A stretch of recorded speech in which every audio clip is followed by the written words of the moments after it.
Alhamdulillah, Alhamdulillahi Rabbil Alameen. Allahumma salli ala Muhammadin wa ala ali Muhammad. Kama sallaita ala Ibrahim wa ala ali Ibrahim.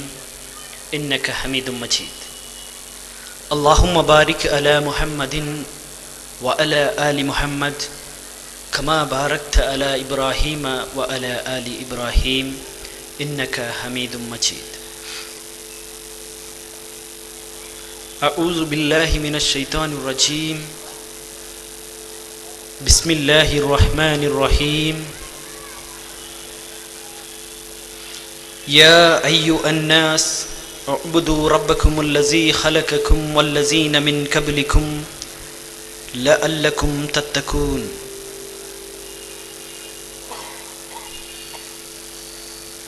وإلهكم إله واحد لا إله إلا هو الرحمن الرحيم اللهم رب اشرح لي صدري ويسر لي أمري واحلل عقدة من لساني يفقهوا قولي. Peace for Humanity Sindhanur ಇವರು ಆಯೋಜಿಸಿರುವಂತಹ ಈ ಕಾರ್ಯಕ್ರಮದಲ್ಲಿ ವೇದಿಕೆಯನ್ನು ಸ್ವೀಕರಿಸಿಕೊಂಡಿರುವಂತಹ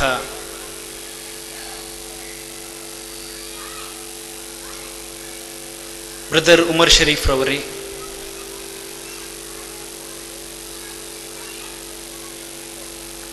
ಅದೇ ರೀತಿ brother Basheer Ahmed ಉಮ್ರಿ ಅವರೇ,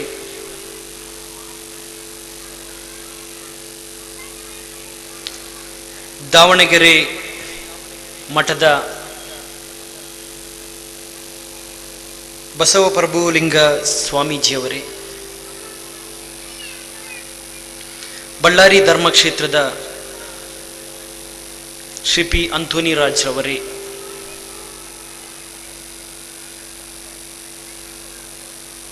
ಮತ್ತು ವೇದಿಕೆಯಲ್ಲಿರುವಂತಹ ಮಾನ್ಯ ನಿವೃತ್ತ ನ್ಯಾಯಾಧೀಶರಾದಂತಹ ಜಸ್ಟಿಸ್ ಅರಳಿ ನಾಗರಾಜರವರೇ, ಮತ್ತಿತರ ನನ್ನ ನೆಚ್ಚಿನ ಗಣ್ಯ ನಾಯಕರೇ, ಅದೇ ರೀತಿ ಇಲ್ಲಿ ಬಂದು ಸೇರಿರುವಂತಹ ನನ್ನ ಸಹೋದರ ಸಹೋದರಿಗಳೇ, ನನ್ನ ಮಾತುಗಳನ್ನು ಹತ್ತಿರದಿಂದಲೂ ದೂರದಿಂದಲೂ ಆಲಿಸುತ್ತಿರುವಂತಹ ಈ ಊರಿನ ಸಹೃದಯಿ ಬಂಧುಗಳೇ, ತಮ್ಮೆಲ್ಲರನ್ನ ಇಸ್ಲಾಮಿನ ಶುಭಾಶಯದೊಂದಿಗೆ ಸ್ವಾಗತಿಸುತ್ತಾ ಇದ್ದೇನೆ. ಅಸ್ಸಲಾಮು ಅಲೈಕುಂ ವರಹಮತುಲ್ಲಾ. ಸೃಷ್ಟಿಕರ್ತನಾದಂತಹ ಅಲ್ಲಾಹನ ಶಾಂತಿಯು ಕರುಣೆಯು ಅನುಗ್ರಹವು ನಿಮ್ಮ ಮೇಲಿರಲಿ.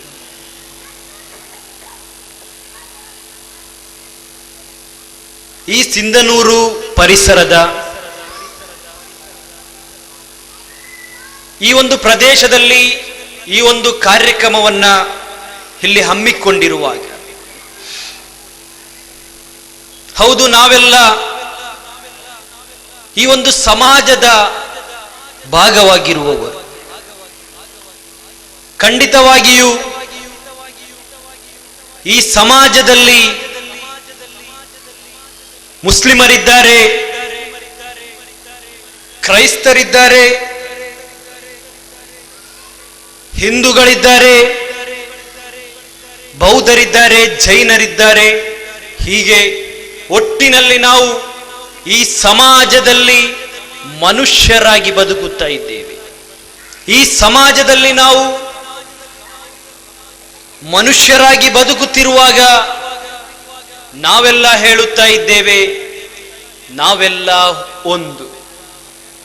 ಹೌದು, ಖಂಡಿತವಾಗಿಯೂ ನಾವು ಹೇಳುತ್ತಾ ಇದ್ದೇವೆ, ನಾವೆಲ್ಲ ಒಂದು.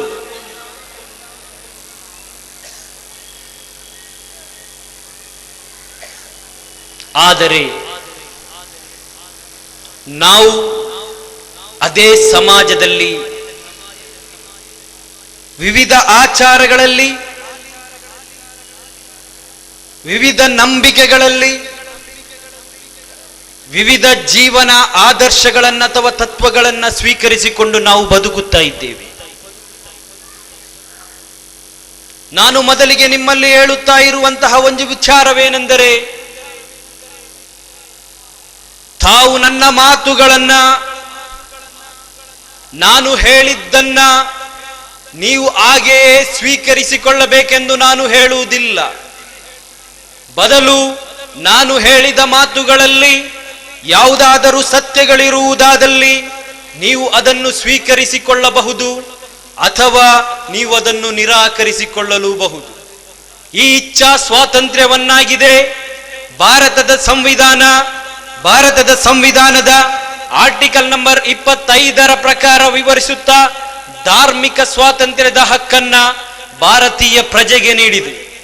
ಅಲ್ಲಿ ಆ ಧಾರ್ಮಿಕ ಸ್ವಾತಂತ್ರ್ಯದ ಹಕ್ಕಿನಡಿಯಲ್ಲಿ ವಿವರಿಸುತ್ತಾ ಭಾರತದ ಸಂವಿಧಾನವು ಈ ರೀತಿಯಾಗಿ ಹೇಳುತ್ತಾ ಇದೆ: ಅಂತಃಸಾಕ್ಷಿ ಸ್ವಾತಂತ್ರ್ಯ, ಧರ್ಮದ ಅಬಾಧಿತ ಅವಲಂಬನೆ, ಆಚರಣೆ ಮತ್ತು ಪ್ರಚಾರ. ನನ್ನ ಪ್ರೀತಿಯ ಸನ್ಮಾನ್ಯ ನ್ಯಾಯಾಧೀಶರಿಗೆ ಈ ಬಗ್ಗೆ ಹೆಚ್ಚಿನ ಮಾಹಿತಿ ಇರಬಹುದು. ನಾನು ಹೇಳುತ್ತಾ ಇರುವುದೇನೆಂದರೆ, ಈ ಸಮಾಜದಲ್ಲಿ ಒಬ್ಬ ಮನುಷ್ಯನಿಗೆ ಅಥವಾ ಈ ಭಾರತದ ಪ್ರಜೆಗೆ ಅವನಿಗೆ ಅವನದೇ ಆದ ಧರ್ಮಗಳನ್ನ, ನಂಬಿಕೆಗಳನ್ನ ಅವನು ತನ್ನ ಜೀವನದಲ್ಲಿ ಪಾಲಿಸಿಕೊಂಡು ಬದುಕಬಹುದು. ಜೊತೆಗೆ ಅವನು ಅವನ ಧರ್ಮವನ್ನ ಪ್ರಚಾರ ಮಾಡುವ, ಆಚರಿಸುವ ಅಂತಹ ಅವಕಾಶವು ಎಷ್ಟೊಂದು ಗಮನಾರ್ಹವಾಗಿದೆ. ನನ್ನ ಪ್ರೀತಿಯ ಬಂಧುಗಳೇ, ಇದು ಒಂದು ವಶವಾದರೆ ಇನ್ನೊಂದು ವಶ ಭಾರತದ ಸಂವಿಧಾನವು ನಮ್ಮೊಡನೆ ಹೇಳುತ್ತಾ ಇದೆ: ಯಾರನ್ನೂ ಕೂಡ ಬಲವಂತಿಕೆಯಿಂದ ಅಥವಾ ಈ ಒಂದು ನಂಬಿಕೆಯಿಂದ ಇನ್ನೊಂದು ನಂಬಿಕೆಗೆ ಬಲಾತ್ಕಾರಗಳ ಮೂಲಕ ಅಥವಾ ಇನ್ನಿತರ ಆಸೆ ಆಕಾಂಕ್ಷೆಗಳ ಮೂಲಕ ಅವನನ್ನು ಮನಪರಿವರ್ತನೆ ಮಾಡಬಾರದು ಅಥವಾ ಅವನನ್ನು ಬಲಾತ್ಕರಿಸಬಾರದು ಎಂದು ಭಾರತದ ಸಂವಿಧಾನ ಈ ದೇಶದ ಪ್ರಜೆಗಳಿಗೆ ಕರೆಯನ್ನು ಕೊಡುತ್ತಿರುವಾಗ, 1400 ವರ್ಷಗಳ ಹಿಂದೆ ಸೃಷ್ಟಿಕರ್ತನಿಂದ ಅವತೀರ್ಣವಾದಂತಹ ದಿವ್ಯ ಕುರ್ಆನ್ 2ನೇ ಅಧ್ಯಾಯ 256ನೇ ಸೂಕ್ತದಲ್ಲಿ ಮನುಷ್ಯ ಲೋಕವನ್ನು ಉದ್ದೇಶಿಸಿ ಒಂದು ಮಾತನ್ನು ಹೇಳುತ್ತಾ ಇದೆ: ಲಾ ಇಕ್ರಾಹ ಫಿದ್ದೀನ್ ಕದ್ ತಬಯ್ಯನ ರುಶ್ದು ಮಿನಲ್ ಗೈ. ಧರ್ಮದ ವಿಷಯದಲ್ಲಿ ಬಲಾತ್ಕಾರವಿಲ್ಲ, ಸನ್ಮಾರ್ಗವು ದುರ್ಮಾರ್ಗದಿಂದ ಬೇರ್ಪಟ್ಟು ನಿಂತಿದೆ. ನನ್ನ ಪ್ರೀತಿಯ ಸಹೋದರರೇ, ಸಹೋದರಿಗಳೇ, ನಾವು ಪುನಃ ನಮ್ಮ ಸಮಾಜದೆಡೆಗೆ ಬರೋಣ. ನಾವು ಈ ಸಿಂಧನೂರು ಸಮಾಜದಲ್ಲಿ ಬದುಕುತ್ತಾ ಇದ್ದೇವೆ. ಈ ದೇಶದಲ್ಲಿ, ಈ ಪ್ರಪಂಚದಲ್ಲಿ ನಾವು ಬದುಕುತ್ತಾ ಇದ್ದೇವೆ. ಇಲ್ಲಿ ಹಲವಾರು ವೈವಿಧ್ಯತೆಯಿಂದ ಕೂಡಿದಂತಹ ನಂಬಿಕೆಗಳನ್ನ, ತತ್ವಾದರ್ಶಗಳನ್ನ, ಧರ್ಮಗಳನ್ನ ಜೀವನದಲ್ಲಿ ಅನುಷ್ಠಾನಗೊಳಿಸಿಕೊಂಡು ಬದುಕುತ್ತಿರುವಂತಹ ನಾವು ಒಂದೆಡೆ ಹೇಳುತ್ತಾ ಇದ್ದೇವೆ, ನಾವೆಲ್ಲ ಒಂದು. ಆದರೆ ಅದರ ಮರುವಶ ನಾವು. ನಮ್ಮ ಸಮಾಜದಲ್ಲಿ ಕಲ್ಲನ್ನು ಆರಾಧಿಸುವವರಿದ್ದಾರೆ. ಕಲ್ಲು, ಹುಲ್ಲು, ಮುಳ್ಳು ಇವುಗಳನ್ನು ಆರಾಧಿಸುವ ಸಹೋದರರೆನಿಸಿಕೊಂಡ ಮನುಷ್ಯರು ನಮ್ಮೊಂದಿಗಿದ್ದಾರೆ. ಹಾವನ್ನು, ಹೂವನ್ನು, ಗೋವನ್ನು ಆರಾಧಿಸುವ ಮನುಷ್ಯ ಬಾಂಧವರು ನಮ್ಮ ಜೊತೆಗಿದ್ದಾರೆ. ಅದೇ ರೀತಿ ನಾಗನನ್ನು ಆರಾಧಿಸುವವರು, ತೇಗದ ಮರವನ್ನು ಆರಾಧಿಸುವವರು ನಮ್ಮ ಮನುಷ್ಯ ಬಂಧುಗಳಾಗಿರುವಾಗ, ನಮ್ಮ ಮನುಷ್ಯ ಸಹೋದರರಾಗಿರುವಾಗ, ಗಿಡಗಳನ್ನ, ಮರಗಳನ್ನ ಆರಾಧಿಸುವ ನಮ್ಮ ಸಹೋದರರು ಈ ಸಮಾಜದಲ್ಲಿರುವಾಗ, ಅದೇ ರೀತಿ ಹುಲ್ಲುದರ್ಬೆಯನ್ನ, ಶಿಲುಬೆಗಳನ್ನ ಆರಾಧಿಸುವಂತಹ ಸಹೋದರರು ನಮ್ಮ ಜೊತೆಗಿರುವಾಗ, ಅದೇ ರೀತಿ ಹೇಳುವುದಾದಲ್ಲಿ ಮೃತರನ್ನ, ಜೀವಂತರನ್ನ ಆರಾಧಿಸುವವರು ನಮ್ಮ ಮುಂದಿರುವಾಗ, ದರ್ಗಾಗಳಲ್ಲಿರುವವುಗಳನ್ನು, ದುರ್ಗಾಗಳಲ್ಲಿರುವವುಗಳನ್ನು ಆರಾಧಿಸುವಂತಹ ಮನುಷ್ಯ ಬಾಂಧವರೆನಿಸಿಕೊಂಡಂತಹ ನಮ್ಮ ಸಹೋದರರು ಈ ಸಮಾಜದಲ್ಲಿರುವಾಗ, ನನ್ನಂತೆ ನಿಮ್ಮಂತೆ ಗಾಳಿ, ಬೆಳಕು, ನೀರು ಇವುಗಳನ್ನು ಬಳಸಿಕೊಂಡು ಜೀವಿಸುವಂತಹ ಮನುಷ್ಯರೆನಿಸಿಕೊಂಡಂತಹ ಬಾಬಾಗಳು, ಬೀವಿಗಳು, ಸನ್ಯಾಸಿಗಳು, ಅರ್ಚಕರು, ಸ್ವಾಮೀಜಿಗಳು, ಅದೇ ರೀತಿ ಇನ್ನಿತರ ಮಹತ್ವಪಡಿಸುವಂತಹ ವ್ಯಕ್ತಿತ್ವಗಳೆಂದು ಸಾರುವ ಅನೇಕ ಮನುಷ್ಯ ಬಾಂಧವರನ್ನು ಆರಾಧಿಸುವಂತಹ ಮನುಷ್ಯ ಸಹೋದರರು ನಮ್ಮ ಸಮಾಜದಲ್ಲಿರುವಾಗ ಸೂರ್ಯನನ್ನು, ಚಂದ್ರನನ್ನು, ಇನ್ನಿತರ ನಕ್ಷತ್ರ ತಾರೆಗಳನ್ನು ಆರಾಧಿಸುವಂತಹ ಮನುಷ್ಯ ಸಹೋದರರು ಇರುವಂತಹ ಒಂದು ಸಮಾಜದಲ್ಲಿ ನಾವು ಬದುಕುತ್ತಾ ಇದ್ದೇವೆ. ಅವನಿಗೆ ಈ ಎಲ್ಲ ಅವಕಾಶಗಳನ್ನು ಭಾರತದ ಸಂವಿಧಾನ ಅವನಿಗೆ ನೀಡಿದೆ. ಈಗ ಒಂದು ದಿಕ್ಕಿನಲ್ಲಿ ನಾವು ಹೇಳುತ್ತಾ ಇದ್ದೇವೆ, ನಾವೆಲ್ಲ ಒಂದು. ಆದರೆ ನಾವು ಒಂದಾಗಿರುವುದು ಯಾವುದರಲ್ಲಿ? ಒಬ್ಬ ಕ್ರೈಸ್ತನು ಜನಿಸಿದಂತೆ ಒಬ್ಬ ಮುಸ್ಲಿಮನು ಕೂಡ ಜನಿಸಿರುತ್ತಾನೆ, ಒಬ್ಬ ಮುಸ್ಲಿಮನು ಜನಿಸಿದಂತೆ ಒಬ್ಬ ಹಿಂದುವು ಜನಿಸಿರುತ್ತಾನೆ. ಅಂದರೆ ಅವನು ಜನನವಾಗಿ ಬಂದಿರುವುದು ಅವನ ತಾಯಿಯ ಉದರದಿಂದ. ಅಂದರೆ ಒಟ್ಟಿನಲ್ಲಿ ಅವನ ಸೃಷ್ಟಿ ಪ್ರಕ್ರಿಯೆ ನಡೆದಿರುವುದು ಒಂದೇ ತೆರನಾಗಿದೆ. ಈ ನಿಟ್ಟಿನಲ್ಲಿ ಇಲ್ಲಿ ನಾವೆಲ್ಲರೂ ಒಂದಾಗಿದ್ದೇವೆ. ಆದರೆ ನಾವು ನಮ್ಮ ಜೀವನದಲ್ಲಿ ಅಳವಡಿಸಿಕೊಂಡಿರುವ ತತ್ವಗಳಲ್ಲಿ ನಾವು ಭಿನ್ನರಾಗಿದ್ದೇವೆ.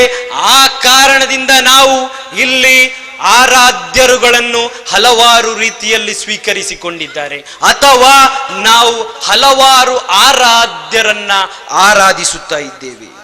ಈ ನಾವೆಲ್ಲ ಈ ಸಮಾಜದಲ್ಲಿ ಈ ರೀತಿಯಾಗಿ ಕಲ್ಲು, ಹುಲ್ಲು, ಮುಳ್ಳು, ಹಾವು, ಹೂವು, ಗೋವು ಇತ್ಯಾದಿಗಳನ್ನು ಆರಾಧಿಸುವ ನಾವು ಎಲ್ಲರೂ ಹೇಳುತ್ತಾ ಇದ್ದೇವೆ, ದೇವನು ಒಬ್ಬನೇ. ಯಾರಿಗಾದರೂ ಈ ಬಗ್ಗೆ ಸಂಶಯವಿದೆಯಾ? ಪ್ರತಿಯೊಬ್ಬರು ನಾವು ಹೇಳುತ್ತಾ ಇರುವುದು ದೇವನು ಒಬ್ಬನೇ. ಯಾವುದೇ ಧರ್ಮೀಯನನ್ನು ಕೇಳಿದ್ರು ಕೂಡ ನಾವು ಹೇಳುತ್ತಾ ಇರುವುದು ದೇವನು ಒಬ್ಬನೇ. ಸರಿತಾನೆ?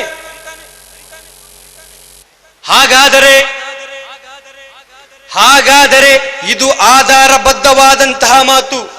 ಯಾಕೆಂದರೆ ಇದನ್ನ ಹಿಂದೂ ವೇದಾಂತ ಬ್ರಹ್ಮಸೂತ್ರವನ್ನ ನಾವು ನೋಡುವುದಾದರೆ, ಏಕಂ ಬ್ರಹ್ಮಂ ದ್ವಿತೀಯ ನಾಸ್ತೆ ನೇನಾನಾಸ್ತೆ ಕಿಂಚನ್, ಭಗವಂತನು ಒಬ್ಬನೇ, ದ್ವಿತೀಯನು ಇಲ್ಲ, ಸ್ವಲ್ಪವೂ ಕೂಡ ಇಲ್ಲ ಅಂತ ಹಿಂದೂ ವೇದಾಂತ ಬ್ರಹ್ಮಸೂತ್ರ ಕಲಿಸಿಕೊಡುತ್ತಿರುವಾಗ, ಓ ಇಸ್ರಾಯಿಲೇ ಕೇಳು, ನಮ್ಮ ದೇವನಾದ ಕರ್ತನು ಏಕೈಕ ಕರ್ತನಾಗಿದ್ದಾನೆ ಎಂದು ಬೈಬಲ್ ಅದರ ಹಳೆ ಒಡಂಬಡಿಕೆ ಹೊಸ ಒಡಂಬಡಿಕೆಗಳಲ್ಲಿ ಸಾರುತ್ತಿರುವಾಗ, ದಿವ್ಯ ಕುರ್ಆನಿನ 2ನೇ ಅಧ್ಯಾಯ 163ನೇ ಸೂಕ್ತದಲ್ಲಿ ವ ಇಲಾಹುಕುಂ ಇಲಾಹುನ್ ವಾಹಿದ್ ಲಾ ಇಲಾಹ ಇಲ್ಲಾ ಹುವರ್ ರಹ್ಮಾನುರ್ ರಹೀಮ್, ಆ ಪರಮದಯ ಕರುಣಾನಿಧಿಯೂ ಆದಂತಹ ಸೃಷ್ಟಿಕರ್ತನಾದ ಅಲ್ಲಾಹನಲ್ಲದೆ ಇನ್ನೊಬ್ಬ ಆರಾಧ್ಯನು ನನಗಾಗಲಿ ನಿಮಗಾಗಲಿ ಇಲ್ಲ ಎಂದು ಕುರ್ಆನ್ ಸಾರುತ್ತಿರುವಾಗ, ಈ ಧರ್ಮ ಗ್ರಂಥಗಳು ನಮಗೆ ಆಧಾರ ಪ್ರಮಾಣವಾಗಿ ಹೇಳಲು ಕಲಿಸಿದೆ ನಮ್ಮ ದೇವನೊಬ್ಬನೇ. ಆದರೆ ಇದನ್ನು ಹೇಳುವ ನಾವು ಆ ದೇವನನ್ನು ಆರಾಧಿಸುತ್ತಾ ಇದ್ದೇವೆಯೇ, ಅಥವಾ ನಮ್ಮ ಆರಾಧ್ಯರು ದೇವನಾಗಲು ಸಾಧ್ಯವೇ? ಇದು ನಾವು ಚಿಂತಿಸಬೇಕಾದಂತಹ ಒಂದು ವಿಚಾರ. ಈ ಸಂದರ್ಭದಲ್ಲಾಗಿದೆ, ಇದನ್ನು ನಾನು ಒಂದು ಉದಾಹರಣೆ ಮೂಲಕ ಹೇಳುವುದಾದಲ್ಲಿ ಇನ್ನಷ್ಟು ನಾವು ಅರಿತುಕೊಳ್ಳುವುದಕ್ಕೋಸ್ಕರ, ನಮ್ಮ ಈ ಸಮಾಜದಲ್ಲಿ ಇಲ್ಲಿ ಬ್ರದರ್ ಉಮರ್ ಶರೀಫ್ ಅವರಿದ್ದಾರೆ, ಅವರು ಬಂದು ಒಂದು ವೇಳೆ ಹೇಳುವುದಾದಲ್ಲಿ, ನೀವೆಲ್ಲ ಪ್ರವಾದಿ ಮುಹಮ್ಮದ್ ಸಲ್ಲಲ್ಲಾಹು ಅಲೈಹಿ ವಸಲ್ಲಂ ಅವರಲ್ಲಿ ಪ್ರಾರ್ಥಿಸಬೇಕು. ಹಾಗೆ ಈ ಸಮಾಜದಲ್ಲಿರುವ ಹಿಂದೂ ಬಾಂಧವರು, ಅದೇ ರೀತಿ ಕ್ರೈಸ್ತವ ಬಾಂಧವರು ಏಕಕಂಠದಲ್ಲಿ ಹೇಳುವ ಮಾತು, ಅವರು ನಮ್ಮ ದೇವರಲ್ಲ. ಅದೇ ರೀತಿ ಸನ್ಮಾನ್ಯ ಸ್ವಾಮೀಜಿಗಳು ಬಂದು ಇಲ್ಲಿ ಹೇಳುವುದಾದಲ್ಲಿ, ನೀವು ಶ್ರೀರಾಮಚಂದ್ರನನ್ನು ಆರಾಧಿಸಬೇಕು ಅಥವಾ ಶ್ರೀಕೃಷ್ಣನನ್ನ ಆರಾಧಿಸಬೇಕು ಅಂತ ಕರೆ ಕೊಡುವುದಾದಲ್ಲಿ, ಇಲ್ಲಿರುವ ಮುಸ್ಲಿಂ ಬಂಧುಗಳು ಮತ್ತು ಅದೇ ರೀತಿ ಕ್ರೈಸ್ತವ ಬಂಧುಗಳು ಏಕಕಂಠದಲ್ಲಿ ಹೇಳುವ ಮಾತು, ಅವರು ನಮ್ಮ ದೇವರಲ್ಲ. ಇನ್ನು ಮುಂದಕ್ಕೆ ನಮ್ಮ ಬಳ್ಳಾರಿ ಧರ್ಮ ಪ್ರಾಂತದ ಫಾದರ್ನವರು ಬಂದು ಇಲ್ಲಿ ಹೇಳುವುದಾದಲ್ಲಿ, ನೀವು ಮೇರಿ ಮಾತೆಯನ್ನು ಅಥವಾ ಜೀಸಸ್ ಕ್ರೈಸ್ಟರನ್ನು ಆರಾಧಿಸಬೇಕು ಅಂತ ಹೇಳುವುದಾದಲ್ಲಿ ಇಲ್ಲಿರುವ ಮುಸ್ಲಿಮರು ಮತ್ತು ಇಲ್ಲಿರುವ ಹಿಂದೂಗಳು ಅದೇ ರೀತಿ ಉಳಿದವರು ಏಕಕಂಠದಲ್ಲಿ ಹೇಳುವಂತಹ ಮಾತು, ಅವರು ನಮ್ಮ ದೇವರಲ್ಲ. ಹಾಗಾದರೆ ಈ ದೇವನು ಯಾರು ಎಂಬುದನ್ನು ನಾವು ಪರಿಶೋಧಿಸಬೇಕಾದಂತಹ ಅನಿವಾರ್ಯತೆ ಇಲ್ಲಿದೆ. ಅಲ್ಲಾಗಿದೆ ಸತ್ಯ ಮತ್ತು ಅಸತ್ಯ ಬೇರ್ಪಟ್ಟು ನಿಂತಿರುವುದು.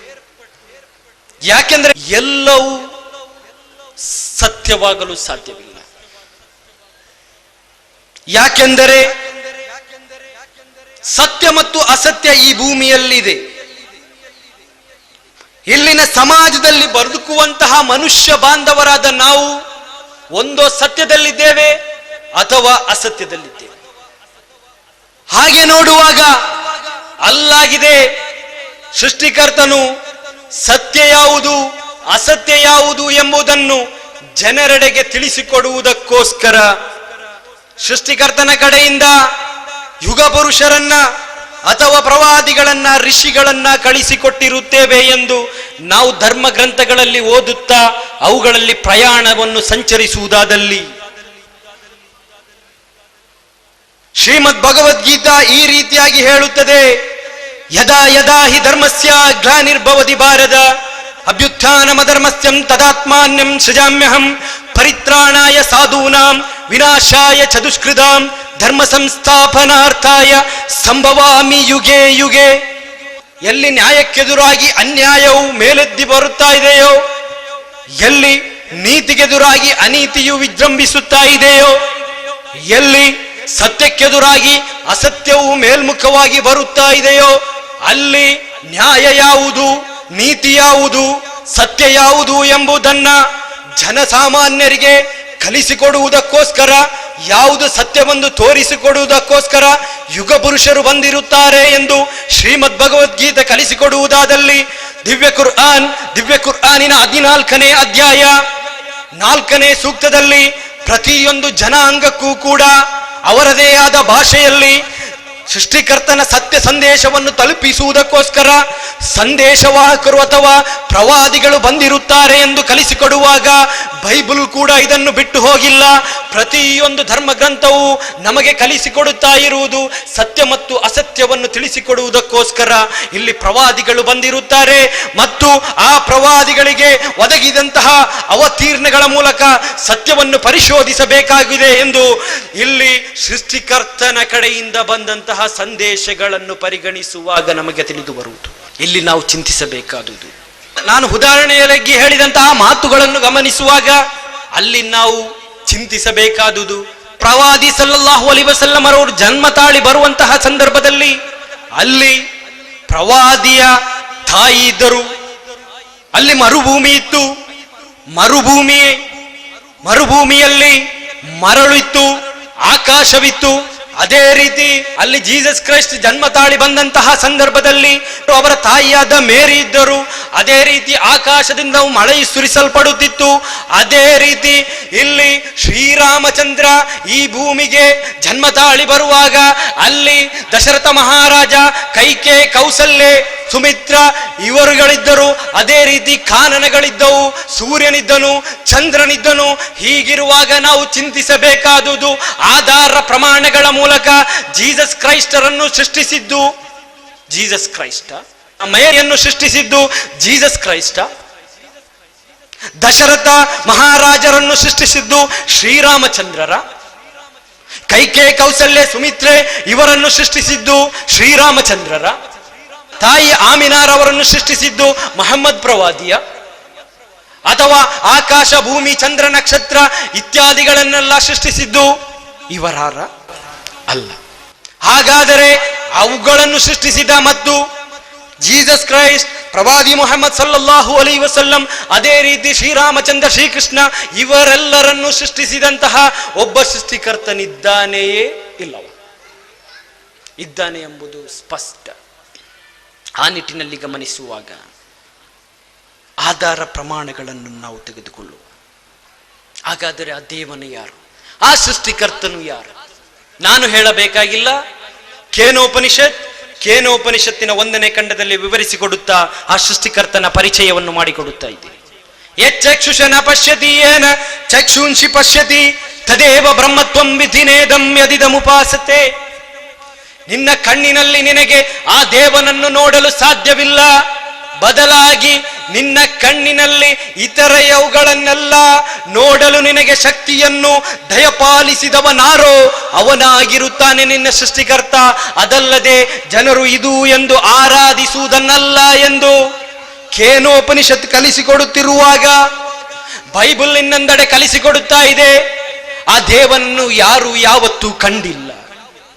ಇನ್ನು ದಿವ್ಯ ಕುರ್ಆನ್ನ 6ನೇ ಅಧ್ಯಾಯ ಸೂರ ಅನ್ಆಮ್ 103ನೇ ಸೂಕ್ತದಲ್ಲಿ ಲಾ ತುದ್ರಿಕುಲ್ ಅಬ್ಸಾರು ವಹುವ ಯುದ್ರಿಕುಲ್ ಅಬ್ಸಾರ್, ದೃಷ್ಟಿಗಳು ಅವನನ್ನು ನೋಡಲಾರವು, ಆದರೆ ದೃಷ್ಟಿಗಳನ್ನು ಅವನು ಕಾಣುತ್ತಾನೆ ಎಂದು ದಿವ್ಯ ಕುರ್ಆನ್ ಸಂದೇಶವನ್ನು ನೀಡುತ್ತಿರುವಾಗ, ಈ ಧರ್ಮ ಗ್ರಂಥಗಳ ಆಧಾರ ಪ್ರಮಾಣಗಳಲ್ಲಿ ನಾವು ನೋಡುವಾಗ ನಾವು ನೋಡುವಂತಹ ಆರಾಧ್ಯರು ದೇವರಲ್ಲ, ಅಥವಾ ನಾವು ಯಾವುದನ್ನು ನೋಡಿ ಆರಾಧಿಸುತ್ತಾ ಇದ್ದೇವೆಯೋ ಅವರು ದೇವನಲ್ಲ. ಇಲ್ಲಿ ಇರುವಂತಹ ಮಹತ್ವವನ್ನು ಅಥವಾ ಈ ವಿಚಾರದ ಗಂಭೀರತೆಯನ್ನು ನಾವು ಗಮನಿಸಬೇಕಾಗಿದೆ. ಯಾಕೆ ಹೇಳ್ತಾ ಇದ್ದೇನೆಂದ್ರೆ, ನಾನು ಹೇಳುವ ಮಾತುಗಳಲ್ಲಿ ತೂಗಿ ನೋಡಿ, ಒಂದು ವೇಳೆ ಕೇನೋಪನಿಷತ್, ಬೈಬಲ್ ಮತ್ತು ಈ ಕುರ್ಆನ್ ಕಲಿಸಿಕೊಟ್ಟಂತಹ ಈ ಸೂತ್ರದಲ್ಲಿ ನಾವು ನೋಡುವುದಾದಲ್ಲಿ ಕಲ್ಲು ದೇವರಾಗಲು ಸಾಧ್ಯವಿಲ್ಲ, ಮುಳ್ಳು ದೇವರಾಗಲು ಸಾಧ್ಯವಿಲ್ಲ, ಹುಲ್ಲು ದೇವರಾಗಲು ಸಾಧ್ಯವಿಲ್ಲ. ಹಾವು ಹೂವು ಗೋವು ನಾಗ ತೇಗ, ದರ್ಗಗಳಲ್ಲಿರುವವುಗಳು ದುರ್ಗಗಳಲ್ಲಿರುವವುಗಳು, ದರ್ಬೆ ಹುಲ್ಲುಗಳು ಶಿಲುಬೆಗಳು, ಮೃತರು ಜೀವಂತರು, ಸನ್ಯಾಸಿಗಳು ಸ್ವಾಮೀಜಿಗಳು ಬಾಬಾಗಳು ಬೀಬಿಗಳು, ಇವರು ಯಾರು? ಜೀಸಸ್ ಕ್ರೈಸ್ಟ್, ಮೊಹಮ್ಮದ್ ಪ್ರವಾದಿ, ಶ್ರೀರಾಮಚಂದ್ರ, ಶ್ರೀಕೃಷ್ಣ, ಇವರಾರು ದೇವರಾಗಲು ಸಾಧ್ಯವಿಲ್ಲ. ಹಾಗಾದರೆ ದೇವನಾರು? ನಮ್ಮ ಕಣ್ಣಿನಲ್ಲಿ ನಾವು ನೋಡದೇ ಇರುವಂತಹ ಅವನಾಗಿರುತ್ತಾನೆ ನಮ್ಮ ಸೃಷ್ಟಿಕರ್ತನಾದಂತಹ ದೇವ. ಇನ್ನು ನಮ್ಮ ನಾಯಕರೆಂದು ನಾವು ಬಹಳ ಹೆಮ್ಮೆ ತಟ್ಟಿ ಹೇಳಿಕೊಳ್ಳುತ್ತಿರುವಂತಹ ನಮ್ಮ ನಾಯಕರು ನಮಗೆ ಈ ದೇವನನ್ನು ಯಾವ ರೀತಿ ಪರಿಚಯಪಟ್ಟು ಕೊಟ್ಟಿದ್ದಾರೆ ಅಂದರೆ, ನಮ್ಮ ನಾಯಕರೆನಿಸಿಕೊಂಡವರು ನಾವು ಇಂದು ಆರಾಧಿಸುತ್ತಿರುವಂತಹ ಆರಾಧ್ಯರನ್ನು ಆರಾಧಿಸಿದ್ದಾರಾ ಅಥವಾ ಅವರು ಬೇರೆ ಯಾರನ್ನು ಆರಾಧಿಸಿದ್ದಾರೆ? ನಾವು ಚಿಂತಿಸಬೇಕಾಗಿದೆ. ಯಾಕೆಂದರೆ ನಾವು ನೋಡೋಣ, ಶ್ರೀರಾಮಚಂದ್ರ ಆರಾಧಿಸಿದ್ದು ಯಾರನ್ನು? ಇಂದು ನಮ್ಮ ಸಮಾಜದಲ್ಲಿ ನಮ್ಮ ಸಹೋದರರೆನಿಸಿಕೊಂಡಂತಹ ಮನುಷ್ಯ ಬಾಂಧವರು ಶ್ರೀರಾಮಚಂದ್ರನನ್ನು ಆರಾಧಿಸುವವರಿದ್ದಾರೆ. ಶ್ರೀರಾಮಚಂದ್ರನು ಆರಾಧಿಸಲ್ಪಟ್ಟನೆ ಎಂದು ನಾವು ಚಿಂತಿಸುವಾಗ ಶ್ರೀರಾಮಚಂದ್ರನು ಯಾರನ್ನು ಆರಾಧಿಸಿದ್ದಾನೆ ಎಂಬುದನ್ನು ನಾವು ನೋಡಬೇಕಾಗಿದೆ. ಅದನ್ನು ನೋಡುವುದಾದಲ್ಲಿ ರಾಮಾಯಣದ ಬಾಲಕಾಂಡವನ್ನು ನಾವು ಪರಿಶೋಧಿಸುವಾಗ ಕಾಡಿನಲ್ಲಿ ಬಂದು ಮಲಗಿರುವಂತಹ ಶ್ರೀರಾಮಚಂದ್ರ ಮತ್ತು ಲಕ್ಷ್ಮಣ ಅವರನ್ನು ಎಬ್ಬಿಸಿಕೊಂಡು ವಿಶ್ವಾಮಿತ್ರ ಮುನಿ ನೀಡುವಂತಹ ಒಂದು ಕರೆಯನ್ನ ರಾಮಾಯಣದ ಬಾಲಕಾಂಡ ನಮಗೆ ಕಲಿಸಿಕೊಡುತ್ತಾ ಇದೆ. ಇಂದು ಬೆಳಿಗ್ಗೆ ಇಲ್ಲಿ ನೀವು ಕೂಡ ಆ ಒಂದು ಶ್ಲೋಕವನ್ನ ಕೇಳಿರುತ್ತೀರಿ. ರೇಡಿಯೋಗಳಲ್ಲಿ ಅಥವಾ ಮನೆಗಳಲ್ಲಿ ಈ ಶ್ಲೋಕವು ಸುಪ್ರಭಾತ ಎಂಬ ನೆಲೆಯಲ್ಲಿ ಹೇಳುತ್ತಾ ಇದೆ. ಕೌಸಲ್ಯ ಸುಪ್ರಜಾ ರಾಮ ಪೂರ್ವ ಸಂಧ್ಯಾ ಪ್ರವರ್ತತೆ ಉತ್ತಿಷ್ಟ ನರ ಶಾರ್ದೂಲ ಕರ್ತವ್ಯಂ ದೈವಮಾಹ್ನಿಕಂ. ಹೇ ಕೌಸಲ್ಯ ಸುಪುತ್ರನೇ ರಾಮ, ಪೂರ್ವ ದಿಕ್ಕಿನಿಂದ ಸೂರ್ಯ ಉದಯಿಸಿ ಮೇಲೆ ಬರುತ್ತಾ ಇದ್ದಾನೆ. ಹಾಗಿರುವಾಗ ಉತ್ತಿಷ್ಟ ನರ ಶಾರ್ದೂಲ, ಓ ಮನುಷ್ಯರಲ್ಲಿ ಶ್ರೇಷ್ಠನಾದವನೇ, ಓ ದೇವರಲ್ಲಿ ಶ್ರೇಷ್ಠನಾದವನೇ ಎಂದಲ್ಲ, ಬದಲಾಗಿ ಓ ಮನುಷ್ಯರಲ್ಲಿ ಶ್ರೇಷ್ಠನಾದವನೇ, ನಿನ್ನ ನಿತ್ಯಾದಿ ಕರ್ಮಗಳನ್ನೆಲ್ಲ ಮುಗಿಸಿ ನೀನು ಆರಾಧನೆಗೆ ಅಣಿಯಾಗು ಎಂದು ಕಲಿಸಿಕೊಡುತ್ತಿರುವಾಗ ಶ್ರೀರಾಮಚಂದ್ರನನ್ನು ಆರಾಧಿಸಲಿಲ್ಲ. ಇನ್ನು ಜೀಸಸ್ ಕ್ರೈಸ್ಟ್ ಅವರನ್ನ ಆರಾಧಿಸುತ್ತಿರುವಂತಹ ನಮ್ಮ ಸಹೋದರರು ನಮ್ಮ ಈ ಸಮಾಜದಲ್ಲಿದ್ದಾರೆ. ನಾವು ಪರಿಶೋಧನೆಗೆ ವಿಧೇಯಪಡಿಸುವ ಬೈಬಲ್ ಕಲಿಸಿಕೊಡುವಂತೆ ಜೀಸಸ್ ಕ್ರೈಸ್ಟ್ ಶಿಲುಬೆಗೆ ಏರಿಕೊಳ್ಳುವಂತಹ ಸಂದರ್ಭದಲ್ಲಿ ಜೀಸಸ್ ಕ್ರೈಸ್ಟ್ ಪ್ರಾರ್ಥಿಸಿಕೊಳ್ಳುವುದು, ಅಲ್ಲಿ ಆ ಪ್ರಾರ್ಥನೆಯನ್ನ ಬೈಬಲ್ ನಮಗೆ ಹೊಸ ಒಡಂಬಡಿಕೆಯಲ್ಲಿ ಕಲಿಸಿಕೊಡುತ್ತಾ ಇದೆ. ಎಲೋಹಿಂ ಎಲೋಹಿಂ ಲಮ್ಮಾ ಸಬಕ್ತಾನಿ, ಓ ದೇವನೇ, ಓ ದೇವನೇ, ನೀನು ನನ್ನ ಕೈ ಬಿಟ್ಟೇಯಾ ಎಂದು. ಅಂದರೆ ಎಲೋಹಿಂ ಅಂತ ಅಲ್ಲಿ ಕರೆಯುತ್ತಿರುವಾಗ, ಅದೇ ರೀತಿ ಇನ್ನೊಂದು ಅಧ್ಯಾಯದಲ್ಲಿ ನಾವು ನೋಡುವಾಗ ಎಲ್ಲೈ ಎಲ್ಲೈ ಲಮ್ಮ ಸಬಕ್ತಾನಿ, ಓ ದೇವನೇ, ಓ ದೇವನೇ ನನ್ನ ಕೈ ಬಿಟ್ಟೆಯಾ ಅಂತಲ್ಲಿ ಪ್ರಾರ್ಥಿಸುತ್ತಿರುವಂತಹ ಸಂದರ್ಭದಲ್ಲಿ ನನ್ನ ಪ್ರೀತಿಯ ಬಂಧುಗಳೇ, ಸಹೋದರರೇ, ಸಹೋದರಿಗಳೇ, ನೀವು ಆಲೋಚಿಸಬೇಕಾಗಿದೆ. ಜೀಸಸ್ ಕ್ರೈಸ್ಟ್ ಅನ್ನು ಪ್ರಾರ್ಥಿಸಲಿಲ್ಲ, ಅವರನ್ನು ಆರಾಧಿಸಲಿಲ್ಲ. ಬದಲಾಗಿ ಜೀಸಸ್ ಕ್ರೈಸ್ಟ್ ಯೆಹೋವನನ್ನ, ಈ ಸೃಷ್ಟಿಕರ್ತನನ್ನ ಆರಾಧಿಸಿದ್ದಾರೆ. ನಾವು ನೋಡೋಣ, ಅದೇ ಜೀಸಸ್ ಕ್ರೈಸ್ಟ್ ಭವಿಷ್ಯದಲ್ಲಿ ನನ್ನ ನಂತರ ನನ್ನ ಬಗ್ಗೆ ಸಾಕ್ಷ್ಯವನ್ನು ನುಡಿಯುವಂತಹ ಒಬ್ಬ ಆದರಿಕನು ಬರಲಿದ್ದಾನೆ ಎಂದು ಭವಿಷ್ಯವನ್ನು ನುಡಿದಂತಹ ಬೈಬಲ್ನಲ್ಲಿ ಇದರ ಉಲ್ಲೇಖಗಳನ್ನು ನಾವು ನೋಡಬಹುದು. ಈ ಭವಿಷ್ಯವನ್ನು ನೀಡಿದಂತಹ ಆ ಭವಿಷ್ಯದ ಸತ್ಯದ ಆದರಿಕನಾದಂತಹ ಪ್ರವಾದಿ ಮುಹಮ್ಮದ್ ಸಲ್ಲಲ್ಲಾಹು ಅಲೈಹಿ ವಸಲ್ಲಮರವರು, ಅದೇ ರೀತಿ ಹಿಂದೂ ಗ್ರಂಥಗಳಲ್ಲಿ ನಾವು ನೋಡಬಹುದಾದಂತಹ ವ್ಯಾಸ ಮಹರ್ಷಿಯವರು ಬರೆದಂತಹ ಭವಿಷ್ಯತ್ ಪುರಾಣದ ಪ್ರತಿಸರ್ಗ ಪರ್ವದಲ್ಲಿರುವಂತಹ ಏತಸ್ಮಿನ್ ಮ್ಲೇಚ್ಛಾಚಾರ್ಯಣ್ಯ ಸಮನ್ವಿತ ಮಹಮ್ಮದ ಇತಿಖ್ಯಾತ ಶಿಷ್ಯಶಾಗ ಸಮನ್ವಿತಂ. ಹೀಗಿರುವಾಗ ವಿದೇಶಿಗನಾದಂತಹ ಮಹಮ್ಮದ್ ಎಂಬ ಆಚಾರ್ಯನು ಅಥವಾ ಪ್ರವಾದಿಯು ತನ್ನ ಶಿಷ್ಯರೊಂದಿಗೆ ಬರುತ್ತಾನೆ ಎಂದು ಭವಿಷ್ಯವನ್ನು ನೀಡಿದಂತಹ ಆ ಪ್ರವಾದಿ ಮುಹಮ್ಮದ್ ಸಲ್ಲಲ್ಲಾಹು ಅಲೈಹಿ ವಸಲ್ಲಂ ಅಥವಾ ಪ್ರವಾದಿ ಮುಹಮ್ಮದ್ ಸಲ್ಲಲ್ಲಾಹು ಅಲೈಹಿ ವಸಲ್ಲಮ ಎಂದು ಅವರನ್ನು ಪರೋಕ್ಷವಾಗಿ ಅಥವಾ ಹಿಬ್ರೂ ಬೈಬಲ್ನ ಮೂಲಕ ಪ್ರವಾದಿಯವರ ಹೆಸರನ್ನೆತ್ತಿ ಕರೆದಂತಹ ಆ ಭವಿಷ್ಯವನ್ನು ನುಡಿ ಜೀಸಸ್ ಕ್ರೈಸ್ಟ್ ಪ್ರವಾದಿಯ ಬಗ್ಗೆ, ಪ್ರವಾದಿ ಮುಹಮ್ಮದ್ ಸಲ್ಲಲ್ಲಾಹು ಅಲೈಹಿ ವಸಲ್ಲಮರವರ ಬಗ್ಗೆ ಭವಿಷ್ಯವನ್ನು ನುಡಿದಂತಹ ಆ ಪ್ರವಾದಿಯಾದ ಪ್ರವಾದಿ ಮುಹಮ್ಮದ್ ಸಲ್ಲಲ್ಲಾಹು ಅಲೈಹಿ ವಸಲ್ಲಮರವರೇನಾದ್ರು ಪ್ರವಾದಿ ಮುಹಮ್ಮದ್ ಸಲ್ಲಲ್ಲಾಹು ಅಲೈಹಿ ವಸಲ್ಲಮರವರನ್ನು ಆರಾಧಿಸಲು ಹೇಳಿದ್ದಾರೆ, ಪ್ರಾರ್ಥಿಸಲು ಹೇಳಿದ್ದಾರೆ? ಇಲ್ಲ. ಬದಲಾಗಿ ಆ ಪ್ರವಾದಿಗೆ ಅವತೀರ್ಣವಾದಂತಹ ದಿವ್ಯ ಕುರ್ಆನಿನ 72ನೇ ಅಧ್ಯಾಯ ಸೂರಾ ಜಿನ್ ಅದರ 20ನೇ ಸೂಕ್ತದಲ್ಲಿ ಪ್ರವಾದಿಯೊಡನೆ ಜನಸಾಮಾನ್ಯರಲ್ಲಿ ಹೇಳಲು ಸೃಷ್ಟಿಕರ್ತನು ಆಜ್ಞೆಯನ್ನು ಹೊರಡಿಸುತ್ತಿರುವುದು, ಕುಲ್ ಇನ್ನಮಾ ಅದುಉ ರಬ್ಬಿ ವಲಾ ಉಶ್ರಿಕು ಬಿಹಿ ಅಹದ. ನಾನು ನನ್ನ ಪ್ರಭುವನ್ನಲ್ಲದೆ ಇನ್ನಾರನ್ನು ಆರಾಧಿಸುವುದಿಲ್ಲ, ನಾನು ಅವನೊಂದಿಗೆ ಯಾರನ್ನು ಸಹಭಾಗಿಗಳನ್ನಾಗಿ ಮಾಡುವುದಿಲ್ಲ.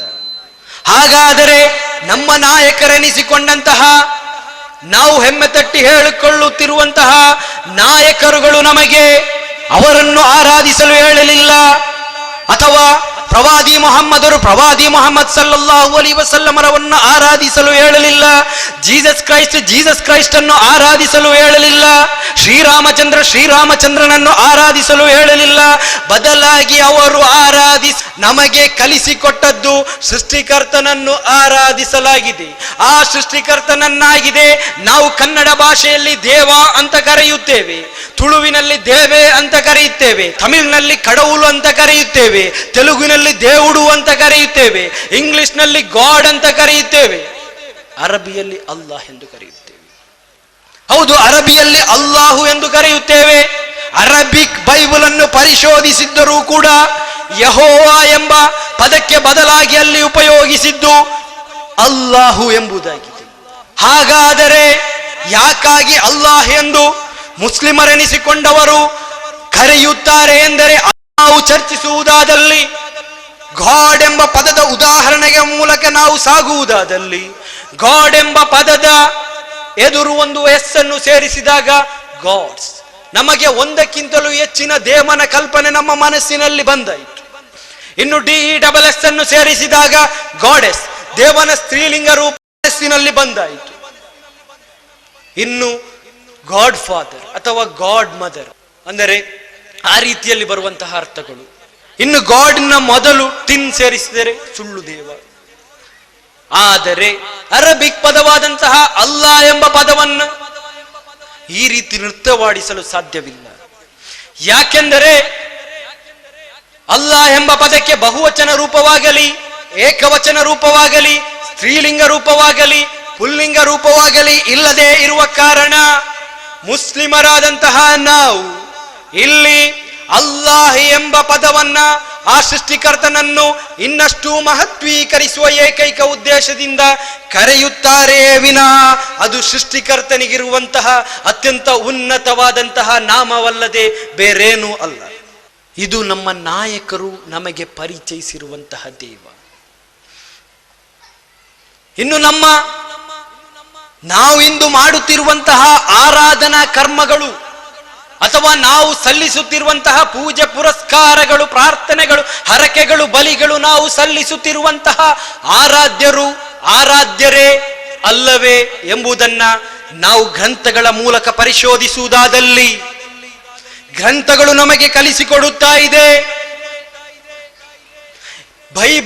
ಬೈಬಲನ್ನು ನಾವು ಪರಿಶೋಧಿಸುವಾಗ ಬೈಬಲ್ ನಮಗೆ ಕಲಿಸಿಕೊಡುತ್ತಾ ಇರುವುದು, ಮೇಲಿನ ಆಕಾಶದಲ್ಲಾಗಲಿ, ಕೆಳಗಿನ ಭೂಮಿಯಲ್ಲಾಗಲಿ, ಅಥವಾ ಭೂಮಿಯ ಕೆಳಗಿರುವ ನೀರಿನಲ್ಲಾಗಲಿ ನೀನು ಯಾವುದೇ ಒಂದರ ಪ್ರತಿಮೆಯನ್ನಾಗಲಿ ವಿಗ್ರಹವನ್ನಾಗಲಿ ನೀನು ಉಂಟು ಮಾಡಕೂಡದು.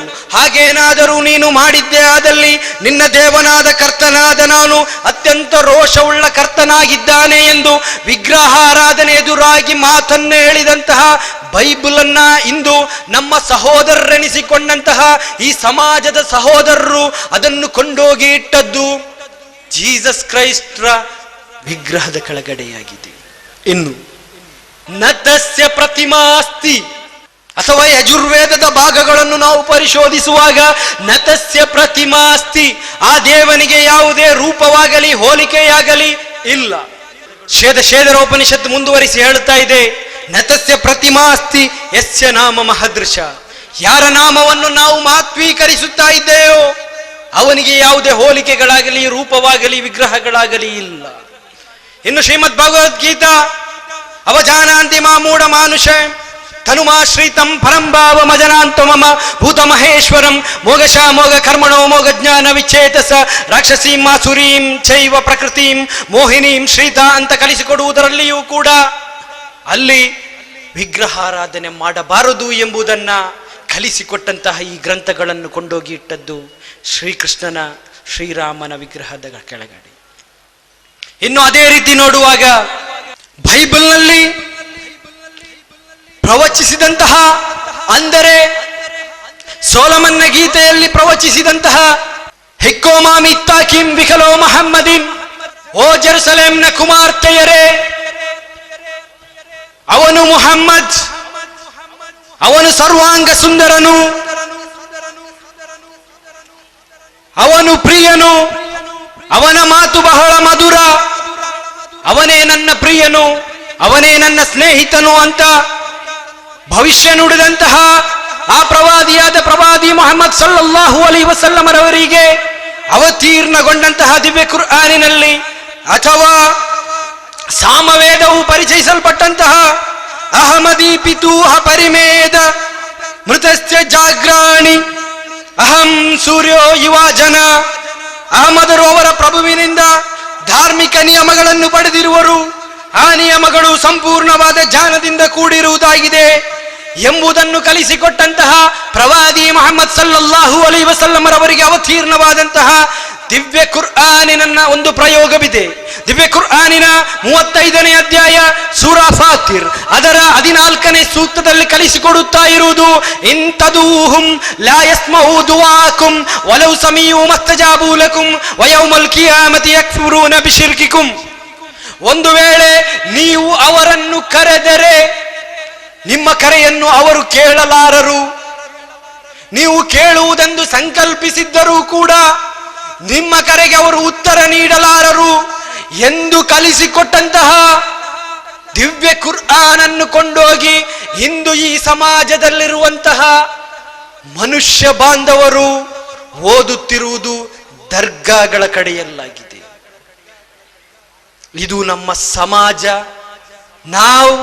ನಮಗೆ ಸೃಷ್ಟಿಕರ್ತನು ಕಲಿಸಿಕೊಟ್ಟಂತಹ ತತ್ವಾದರ್ಶಗಳನ್ನ ಬಿಟ್ಟು, ನಮ್ಮ ನಾಯಕರು ನಮಗೆ ಕಲಿಸಿಕೊಟ್ಟಂತಹ ಆದರ್ಶಗಳನ್ನ, ಸಂದೇಶಗಳನ್ನ ಕಡೆಗಣಿಸಿ ಸಾಗಿದ ಒಂದು ಚಿತ್ರಣ ಮಾತ್ರ ನಾನು ತೋರಿಸಿರುವುದು. ಇದು ಧರ್ಮ ಗ್ರಂಥಗಳ ಆಧಾರದಲ್ಲಿ ಮಾತ್ರ, ನನ್ನ ಕೇವಲವಾದ ಮಾತಿನಿಂದಲ್ಲ. ಹಾಗಿರುವಾಗ ನಾವು ಚಿಂತಿಸಬೇಕಾಗಿದೆ. ನಾವು ಹೇಳುತ್ತಾ ಇದ್ದೇವೆ ನಾವೆಲ್ಲ ಒಂದು. ಅದೇ ರೀತಿ ನಾವು ಹೇಳಬೇಕಾಗಿದೆ ನಮ್ಮ ಜೀವನ ಪದ್ಧತಿಯು ಒಂದು ಎಂದು.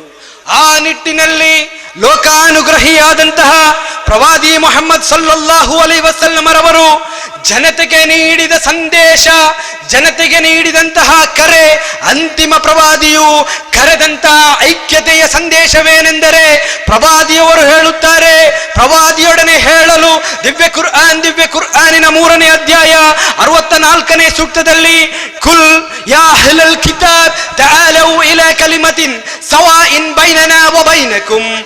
ಓ ಪ್ರವಾದಿಯವರೇ ಹೇಳಿರಿ,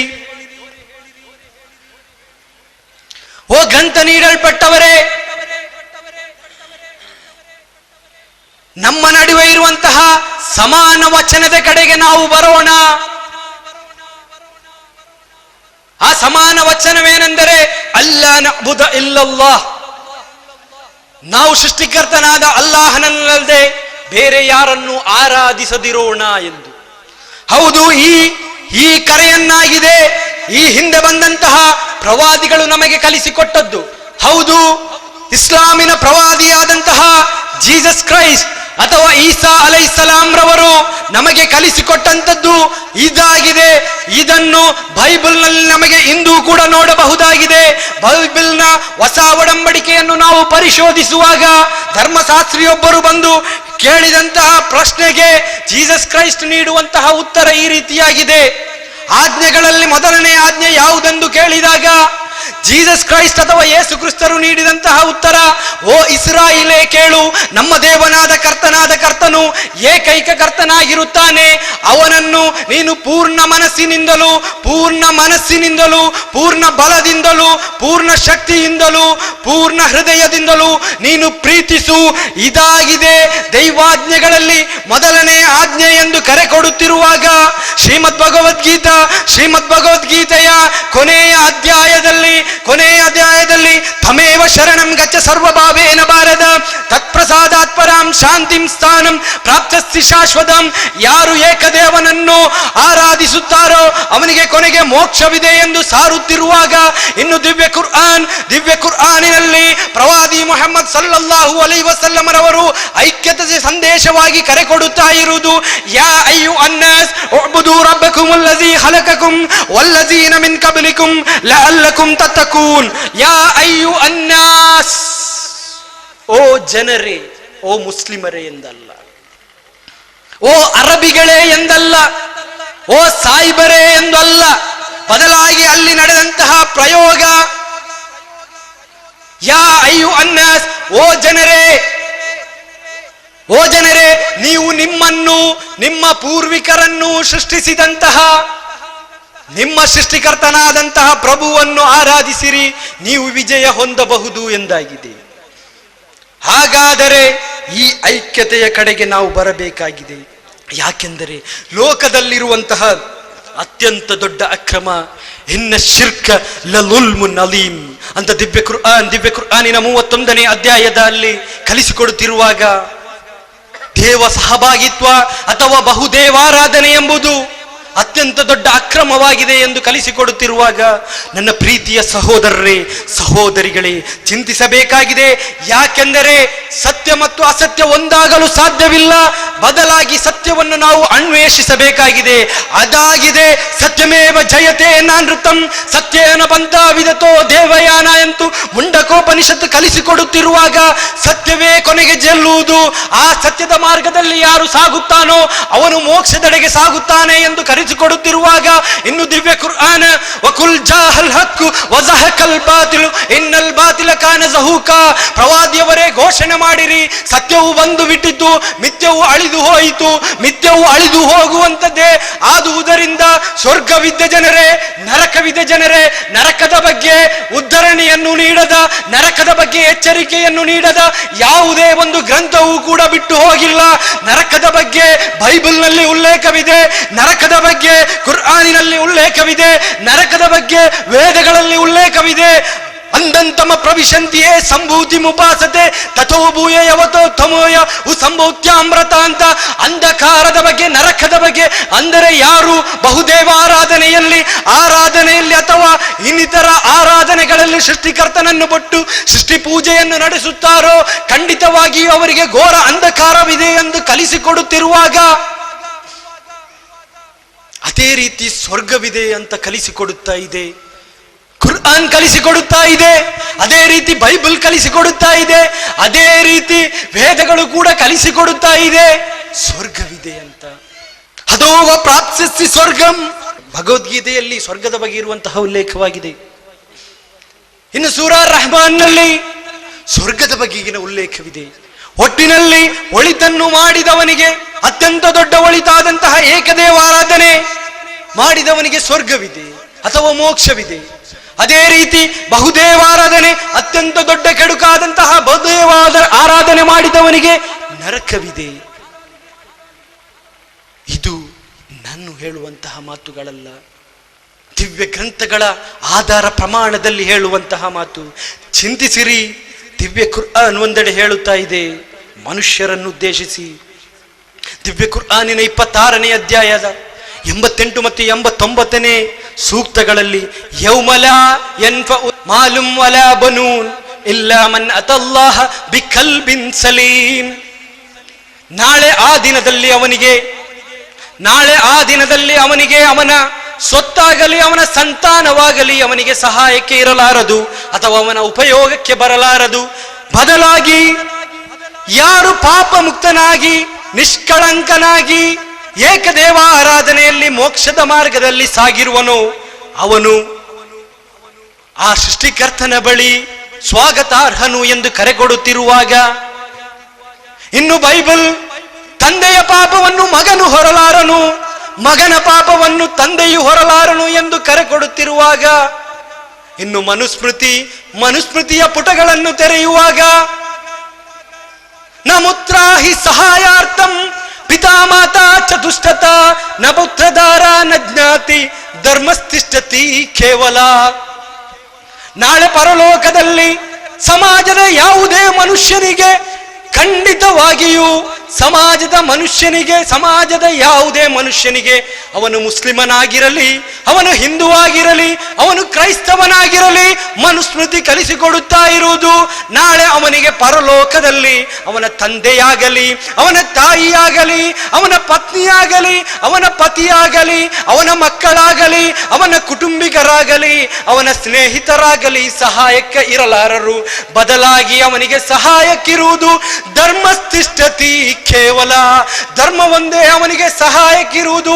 ಆ ನಿಟ್ಟಿನಲ್ಲಿ ನನ್ನ ಮನುಷ್ಯ ಸಹೋದರರೇ, ನೀವು ಚಿಂತಿಸಬೇಕಾಗಿದೆ. ಆ ಚಿಂತನೆ ಏನೆಂದರೆ, ಅವನಿಗೆ ಇಲ್ಲಿ ಧರ್ಮ ಎಂದು ನಾವು ಕರೆಸಿಕೊಳ್ಳುತ್ತಾ ಇರುವುದು ಒಂದು ಜೀವನ ಪದ್ಧತಿ ಎಂಬ ನೆಲೆಯಲ್ಲಾಗಿದೆ. ಅವನು ಜನನದಿಂದ ಅವನ ಮರಣದವರೆಗೆ ಯಾವ ರೀತಿಯಲ್ಲಿ ಸಾಗಬೇಕು ಎಂದು ಸೃಷ್ಟಿಕರ್ತನೆಂದಿರುವಂತಹ ತತ್ವ ನಿರ್ದೇಶನಗಳಾಗಿದೆ. ಆದುದರಿಂದ ನಾವು ಚಿಂತಿಸಬೇಕಾಗಿದೆ, ಆ ಜೀವನ ಪದ್ಧತಿ ಯಾವುದು? ಖಂಡಿತವಾಗಿಯೂ ದಿವ್ಯ ಕುರ್ಆನಿನ 3ನೇ ಅಧ್ಯಾಯ 19ನೇ ಸೂಕ್ತದಲ್ಲಿ ಇನ್ನದ್ದೀನ ಇಂದಲ್ಲಾಹಿಲ್ ಇಸ್ಲಾಂ, ನಿಜವಾಗಿಯೂ ನಿಶ್ಚಯವಾಗಿಯೂ ಸೃಷ್ಟಿಕರ್ತನ ಬಳಿ ಸ್ವೀಕಾರಾರ್ಹವಾಗಿರುವ ಧರ್ಮ ಅದು ಇಸ್ಲಾಂ ಆಗಿದೆ, ಅಥವಾ ಶಾಂತಿಯ ಧರ್ಮವಾಗಿದೆ, ಅಥವಾ ಶರಣಾಗತ ಧರ್ಮವಾಗಿದೆ. ನೀವು ವೀಕ್ಷಿಸಿರಬಹುದು, ಇಂದಿನ ಇಲ್ಲಿ ನಡೆದಂತಹ, ನಿನ್ನೆ ನಡೆದಂತಹ, ಇಂದು ನಡೆದಂತಹ ಈ ವೀಕ್ಷಣಾಲಯದಲ್ಲಿ ಅಥವಾ ಈ ಎಕ್ಸಿಬಿಷನ್ ನಲ್ಲಿ ನೀವು ಪ್ರಯಾಣವನ್ನು ಬೆಳೆಸಿ ಮುಂದಕ್ಕೆ ಸಾಗಿದಾಗ ನಿಮಗೆ ಗೊತ್ತಾಗಿರಬಹುದು, ನೀವು ಭ್ರೂಣಾವಸ್ಥೆಯಲ್ಲಿ 22ನೇ ದಿನದಿಂದ ಹಿಡಿದು ಇಂದಿನವರೆಗೆ ನಮ್ಮ ಹೃದಯವನ್ನ ಕಂಟ್ರೋಲ್ ಮಾಡಲಿದ್ದವನು ಯಾರು? ನಮ್ಮ ಹೃದಯವು ಒಂದು ತಾಸಿಗೆ 300 ಲೀಟರ್ನಷ್ಟು ರಕ್ತವನ್ನ 60,000ದಷ್ಟಿರುವಂತಹ ನರನಾಡಿಗಳಿಗೆ ಆ ಪಂಪ್ ಮಾಡುವಂತಹ ಹೃದಯವನ್ನು ನಿಮಗೆ ದಯಪಾಲಿಸಿದವನಾರು? ಆ ಸೃಷ್ಟಿಕರ್ತನಾರು? ಇಲ್ಲಿ ನಿಮಗೆ ನೋಡಲಿರುವಂತಹ ಆ ಕಣ್ಣನ್ನು ದಯಪಾಲಿಸಿದವನಾರು? ಆ ಸೃಷ್ಟಿಕರ್ತನಾರು? ನನ್ನ ಈ ಮಾತುಗಳನ್ನು ಆಂಪ್ಲಿಫೈಯರ್ ಮೂಲಕ ಧ್ವನಿ ತರಂಗಗಳಾದ ಪ್ಲಸ್ ಮೈನಸ್ ಅನ್ನು ಸೃಷ್ಟಿಸಿಕೊಂಡು ಅವುಗಳು ನಿಮ್ಮ ಕಿವಿಯ ತಮಟೆಗಳಿಗೆ ತಾಗಿ ನನ್ನ ಮಾತುಗಳು ನಿಮಗೆ ಅರ್ಥವಾಗಿ ಅದು ಮನಸ್ಸಿನ ಆಳಗಳಲ್ಲಿ ಇಳಿದು ನಿಮಗೆ ಅರ್ಥೈಸಿಕೊಳ್ಳಲು ನೀಡಿದಂತಹ ಆ ಶ್ರವಣ ಶಕ್ತಿಯನ್ನು ದಯಪಾಲಿಸಿದವನಾರು? ಅವನಾಗಿದ್ದಾನೆ ನಮ್ಮ ಸೃಷ್ಟಿಕರ್ತ. ಆದುದರಿಂದ ನನ್ನ ಪ್ರೀತಿಯ ಸಹೋದರರೇ, ಸಹೋದರಿಗಳೇ, ನಾವು ಆ ಐಕ್ಯತೆಯ ಸಂದೇಶದ ಕಡೆಗೆ ನಾವು ಬರಬೇಕಾಗಿದೆ. ವಲ್ಲಾಹು ಅಖ್ರಜಕುಂ ಮಿನ್ ಬುತೂನಿ ಉಮ್ಮಹಾತಿಕುಂ ಲಾ ತಅಲಮೂನ ಶೈಆ ವಜಅಲ ಲಕುಮುಸ್ ಸಮ್ಅ ವಲ್ ಅಬ್ಸಾರ ವಲ್ ಅಫ್ಇದಾ ಲಅಲ್ಲಕುಂ ತಶ್ಕುರೂನ್. ನಿಮ್ಮನ್ನು ಏನೂ ತಿಳಿಯದ ಒಂದು ಅವಸ್ಥೆಯಲ್ಲಿ ನಿಮ್ಮ ಮಾತೆಯರ ಉದರಗಳಿಂದ ಹೊರತಂದವನಾರೋ ಅವನಾಗಿರುತ್ತಾನೆ ನಿಮ್ಮ ಪಾಲಕ ಪ್ರಭು.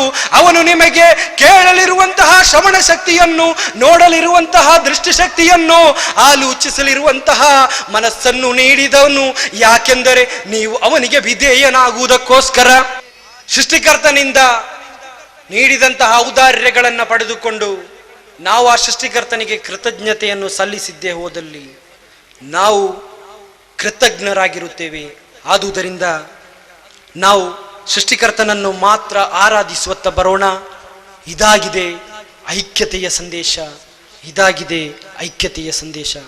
ಖಂಡಿತವಾಗಿಯೂ ಸೃಷ್ಟಿಕರ್ತನಾದಂತಹ ಅಲ್ಲಾಹನು ನಮ್ಮೆಲ್ಲರಿಗೆ ಸನ್ಮಾರ್ಗವನ್ನು ದಯಪಾಲಿಸಲಿ.